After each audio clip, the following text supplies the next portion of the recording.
Today, we are going to be talking about the Calibrated Sculk Sensor. Why the heck is this thing so darn confusing? Here's what one of these looks like in the normal game of Minecraft, and everything I tell you today will work on the Bedrock version and the Java version. This obviously looks like a normal Sculk sensor, but with an amethyst just like shoved in there. Like, there you go. Now, these can actually do quite a lot, and I'm going to be covering the 15 different uses in this video. So let's get into it. So first, how do you get one? Well, this is something that you have to craft yourself. This is not going to be found in-game. The first thing that you need is just a normal old Sculk sensor. This is what a Sculk sensor looks like. It's been in the game for a few updates now. How do you get one? Well, you need Silk Touch, because if you try to pick one up without Silk Touch, it will just break into experience and you won't actually get the sensor that you need. Any type of tool will work. So I'm using Silk Touch on a shovel. The most efficient tool is going to be the hoe, but I can use an inefficient tool like the shovel here and still get the sensor that I need. The next thing that you need is amethyst shards, and this right here is just kind of like a representation of an amethyst geode. You would have to go and find an amethyst geode in the world, but once you do, then you just need these crystals here. And unlike the sensor that we just picked up, you do not want Silk Touch, and you actually shouldn't use Silk Touch, because if you use Silk Touch on these crystals, then they're going to drop the entire cluster, and you want them as individual shards. Once you have at least 3 of the shards, then you can craft them together in a crafting table, and the recipe is very simple. That's what it takes: 3 shards, 1 sensor. So if you want a ton of these sensors, you do need to go and pick up a ton of the base Sculk sensor to turn them into calibrated Sculk sensors. So why would you want a calibrated Sculk sensor? That's kind of the next question that you're probably asking yourself. Well, typical Sculk sensors, the non-calibrated kind, will detect everything that a player does. Landing, walking past, eating food, equipping armor, putting down torches, all those things it's going to detect. The calibrated Sculk sensor has the ability to only detect very specific things that you tell it to detect. So instead of detecting me walking past, you can see that here as I walk past, there's only 2 of these sensors that are being activated.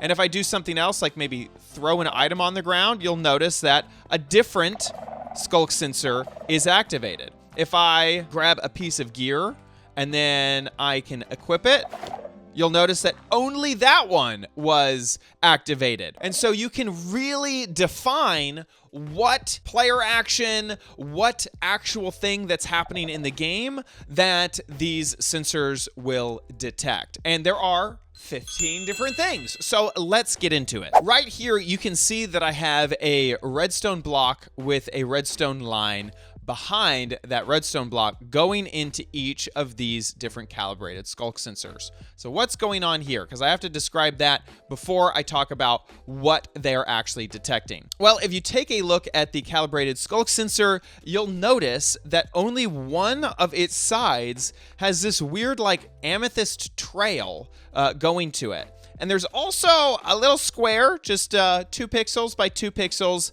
It kind of looks like something's going on. That reminds me an awful lot of this, which is an observer, and the observer has the same sort of 2 pixel makeup. It's kind of the vibe I'm getting. The way that you determine which type of thing that the calibrated Sculk sensor is detecting is based off of the redstone signal that goes into that little 2 by 2 pixel area. So this redstone block is outputting a redstone level of 15, then 14, 13, 12, and it goes down the further away that you get from the redstone source. And that's also indicated by the saturation. This is a much brighter red than the red down here. And even this last one has no redstone going to it at all. You'll notice these little redstone particles. That's how you can tell if it's getting redstone at all. So this one's getting 0 redstone. The next one's getting a level 1 of redstone, 2, all the way up to 15. So that is how you determine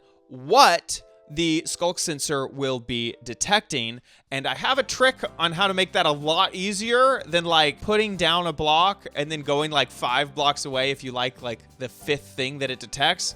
I have a way simpler method for you. We'll get to that in just a second. I'm gonna start all the way down here with 0 redstone signal. What happens if a calibrated sculk sensor has no redstone going to it? Well, it acts exactly the same as a normal sculk sensor. So this is like exactly the same, except that it can detect you further away. So if I put this right next to that sculk sensor and I start walking around, you'll notice that the calibrated sculk sensor starts sensing me from a much further distance away. It's not until I get within 7 blocks that the other one starts to detect me as well. So with no redstone signal, it works exactly like a normal sculk sensor. It will detect absolutely everything. Next, starting off with just one little teeny tiny amount of redstone power, so just 1 redstone power, this will detect movement of basically any sort. Now you'll notice that the first one is sensing me too because it senses everything. And then the second one is detecting me as I walk around. So is the first one. So this is through water, through land, and even through the air, this type of sensor will detect me. Moving on to a redstone level of 2. You know, these should probably have labels. One sec. There we go. I added signs, so it's easier to pay attention to. So a redstone level of just 2, this is actually landing on any surface. So if I jump, you'll notice that that becomes activated. You'll notice that the first one doesn't, because technically I'm not moving left or right or anything. I'm just jumping.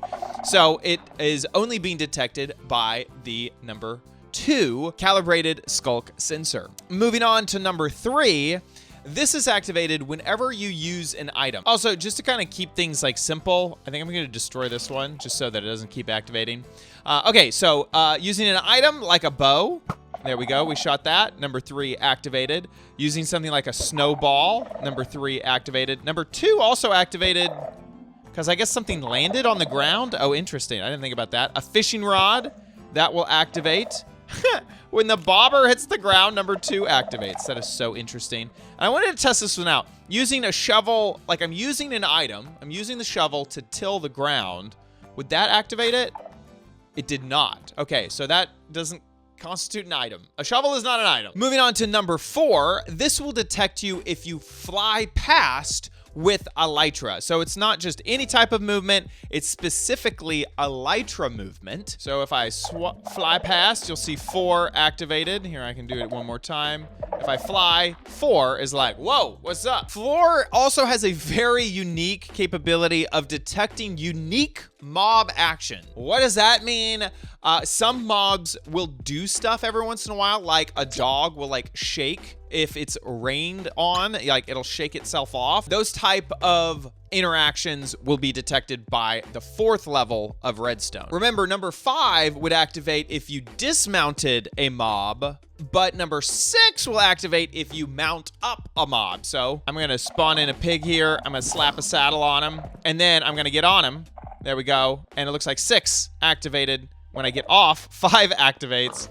Get back on, 6 activates. Get off, 5 activates. It will also activate whenever you interact with a mob. So I assume, but did it work? No, I tried to interact with you. Wait, come back. You're leaving. Oh, you have a job now. Okay, so if I interact with you, is that 6? Is 6 activating? You have to move, Mr. Mob. Okay, which one is it? That one. You are number 6. All right, it worked. Number 7 is a good one to show right now because when mobs or players get damaged, it'll activate. So there you go. 7 works. Number 8 is drinking something or eating something.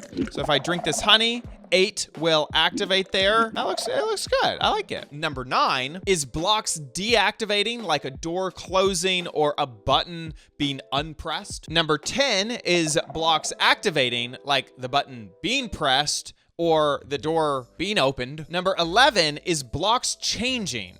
So how this is described on the wiki is like using the campfire, like putting something on a campfire would be a block change. Number 12 is anything but wool being broken. So I could break this block and it'll activate it. And then if I put it down, 13 activates. So 13 is blocks being placed, and 12 is blocks being broken. Number 14 is an interesting one. It is mobs or players that are teleporting, so like an Enderman teleporting around, or spawning in, so maybe if like a group of sheep spawned in.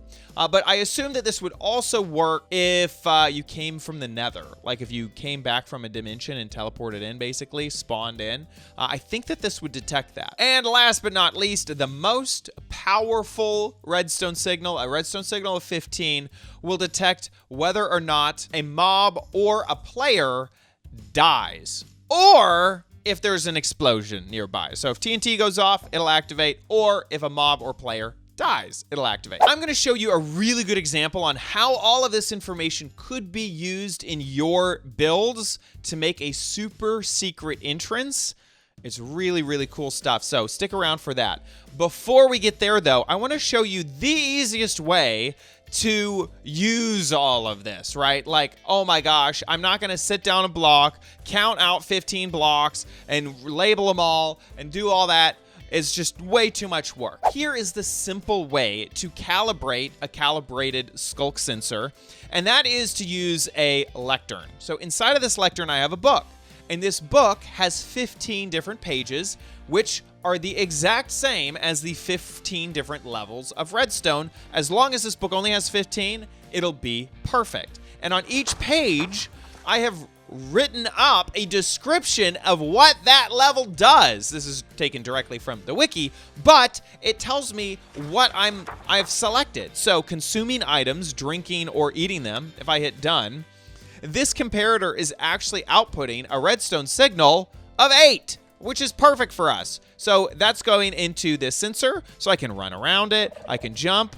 Here, we're gonna actually take this one and make sure that it is not on landing or anything. We're gonna set this to dying, okay? If I die, then that one will activate. So I can do all sorts of stuff around this one right here until I finally go and actually drink or eat something. It's not gonna do anything. I can fly by it, I can do everything. But once I drink some honey, there you go. Now it activates. And I want to show you another thing that's kind of interesting is that it will activate and it will send out its own redstone signal. Like we've been dealing with redstone, you know, what power level do we want the redstone to be at over here? Well, this sensor will actually send out its own separate redstone signal, and this one is based off of how close you are to the sensor when it detects you. So if you are standing right next to the sensor and you drink, then it's gonna light up a really like a big, large amount of redstone signal. And if you do it while you're far away, then it will do a much smaller redstone signal. I may even try to get it down to just the bare basic. There you go, the last one. Oh my gosh, that was perfect. So that's another thing you can keep in mind with using these is maybe you want this to make sure that it happens within like 8 blocks of a certain specific area. You can also build that into your redstone designs too. One quick note also added in Minecraft 1.20 is the ability to chain wireless redstone. So right here, I'm interacting with this one sculk sensor, and this will work with calibrated sculk sensors or normal sculk sensors, so this behavior is the same. But as you can see, I'm interacting with it, but it is not sending the signal down the line. It's not actually like helping to continue on a redstone or a wireless signal. But if you add an amethyst block next to the sensor, then when it activates, it will send it down the line. So you can see the behavior difference is that one down there here. In fact, I'm gonna add a redstone lamp just to make this easy to see. We got a redstone lamp there and a redstone lamp there. On this side, if I interact, that redstone lamp down there, it won't light up because the wireless signal won't repeat. But with the amethyst blocks, the wireless signal will repeat, and that way that little light down there can activate. Okay, I promised to show you a practical way that you can use all of this information in a really cool way, and this is a hidden secret base entrance. I love these things. I love hidden bases. So I love to kind of show a way to use it. So here, imagine that it wasn't just a block of of stone sitting in the middle of a super flat world. A little suspicious. I wonder if there's anything back there. But imagine that this was just the side of a wall or a mountain. You know, no one would suspect that anything was right here. In this chest, I have 3 different things. All of them will be activating different types of sensors, right? We looked at the consume. That's actually what we're on right here, consuming or drinking items. Awesome, good to know. We also have a snowball. This is the same as throwing or using an item, which I think was number, there you go, 3. So casting a fishing pole, throwing a snowball, that sort of thing. And then we also have, at level 5, we could equip gear, and then that would activate our calibrated sculk sensor. So here, I have these 3 options, but which one will actually activate the sensor? You'd have to know. It's almost like a little bit of a guessing game here. Aha, it was to toss an item or to use an item, and that's what finally got me in through the door. And now this will stay open until I use an item again, and now the door will shut. But maybe that's not what I wanted. Maybe I did want it to be equipping a piece of gear. Well, I can actually change that, so let's go ahead and open it. And then we open it up, and look, my vault! My vault of valuables and ore and gold and diamonds. No one will find it now, which is fantastic. So I have this up here. Instead of using a snowball, let's say equipping gear. So now that I'm in here, I can take on and off my hat.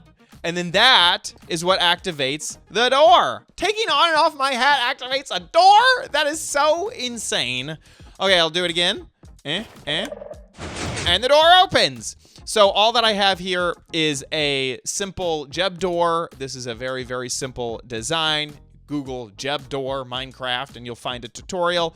And then I have the same sensor situation that we used over there with the lectern going into a comparator, going into the calibrated sculk sensor.